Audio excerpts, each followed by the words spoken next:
அனைவருக்கும் வணக்கம். டெய்லியும் prelims and mains point of வியூல கரண்ட் அஃபேர்ஸ் ஆர்டிகல்ஸ் பார்க்குறோம். இன்னைக்கு என்ன ஆர்டிகல்ஸ் இருக்கு அப்படின்னு பார்த்தோம்னா, பவல் துரவ் பத்தி குடுத்திருக்காங்க. ஸோ யார் இந்த பவல் துரவ் அப்படின்னு பார்த்தோம்னா, ஸோ 2 பிரபலமான பிளாட்ஃபார்ம் உடைய நிறுவனர். ஒண்ணு பார்த்தோம்னா, விகான்டாக்ட் அப்படின்னு சொல்லக்கூடிய ரஷ்யால இயங்கக்கூடிய ஒரு social media platform like Facebook ஓகேங்களா? ரஷ்யன் Facebook அப்படின்னு கூட சொல்லுவாங்க. அதனுடைய நிறுவனராக இருந்தாரு. அடுத்ததா பார்த்தோம்னா, ரொம்ப ஃபேமஸா நம்ம எல்லாரும் யூஸ் பண்ணக்கூடிய Telegram. டெலகிராமோட ஃபவுண்டரும் யார் தான்? இந்த பவல் துரவ் அப்படிங்கிறவர் தான். ஓகேங்களா? சமீபத்தில என்ன ஆகுது அப்படின்னு பார்த்தோம்னா, இந்த டெலகிராம் செயலிய பயன்படுத்தி சட்டவிரோத கும்பல்கள் நெறைய தகவல்கள பரிமாறிக்கிறாங்க. அதற்கு எதிராக எந்த ஒரு நடவடிக்கையும் இந்த டெலகிராம் நிறுவனம் எடுக்கல அப்படின்னு சொல்லி, அதனுடைய நிறுவனரா இருக்கக்கூடிய பவல் துரவ பிரான்ஸ் நாடு கைது பண்றாங்க. சரிங்களா? ஸோ இதை ஒட்டி என்ன ஆகுது அப்படின்னு பார்த்தோம்னா, ஒரு கான்ட்ரோவர்சி டெவலப் ஆயிருக்கு.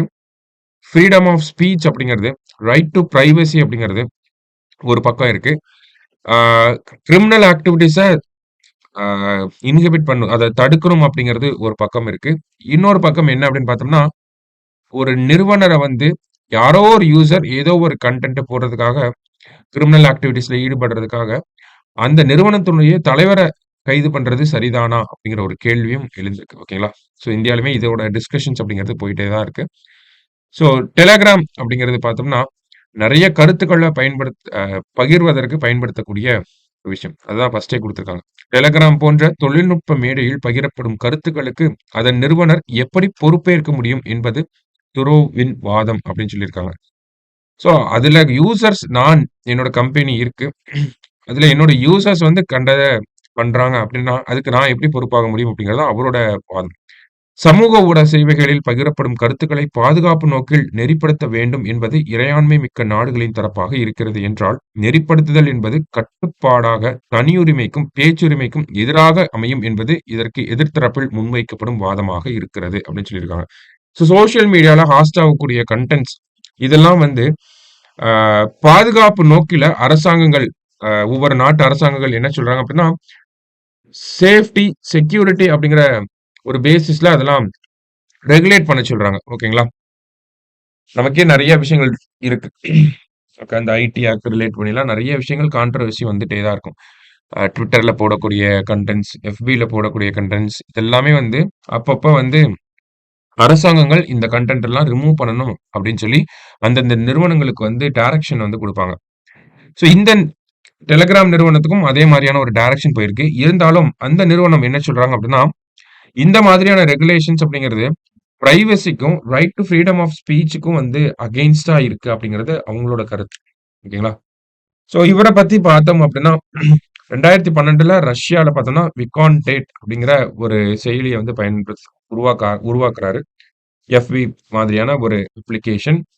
ஸோ இந்த செயலி பார்த்தோம்னா, ரொம்ப ஃபேமஸ் ஆகுது ரஷ்யன் பீப்பிள் கிட்ட. கருத்து சுதந்திரத்தின் நாயகனாக இவர கொண்டாடுறாங்க. அதன் பிறகு என்ன ஆகுது அப்படின்னு பார்த்தோம்னா, ரஷ்யாவுல எலக்ஷன்ஸ் வரப்போ, ரஷ்யன் கவர்ன்மென்ட் என்ன சொல்றாங்கன்னா, எதிர்க்கட்சிகள் போடக்கூடிய கன்டென்ட்ஸ வந்து பிளாக் பண்ணணும் அப்படிங்கிறத சொல்றாங்க. இவரு அத பார்த்தோம்னா, இவரு வந்து அந்த ஒரு விஷயத்த பண்ண முடியாதுன்னு சொன்னனால, இவர் மேல நெறைய வழக்குகள் போடப்படுது. உடனடியா இவரு என்ன ஆகுறாரு அப்படின்னு பார்த்தோம்னா, ரஷ்யாலேருந்து கிளம்பி நெறைய நாடுகளோட குடியுரிமை வச்சிருக்க இவரு, பிரான்ஸ் நாட்டுல வந்து அவரோட குடியுரிமைய வாங்குறாரு. ஓகேங்களா? அப்புறம் தான் வந்து இந்த Telegram அப்படிங்கிற ஒரு அப்ளிகேஷன கொண்டு வராங்க. இப்போ Telegramல இப்படி ஒரு கான்ட்ரோவர்சி அப்படிங்கிறது வந்திருக்கு. ஓகேங்களா? இப்ப லாஸ்ட்டா இதுல என்ன பார்க்குறோம் அப்படின்னா, தொழில்நுட்ப மேடை தவறாக பயன்படுத்தப்படுவதற்கு அதன் நிறுவனரை பொறுப்பேற்கச் செய்வது சரியா என்னும் கேள்வி அப்படிங்கிறது இருக்கு. ஓகேங்களா? யூசர் ஹாஸ்டட் கன்டென்ட்க்கு அந்த ஆர்கனைசேஷன் வந்து எந்த வகையில ரெஸ்பான்சிபிள் அப்படிங்கிற ஒரு கேள்வி வருது.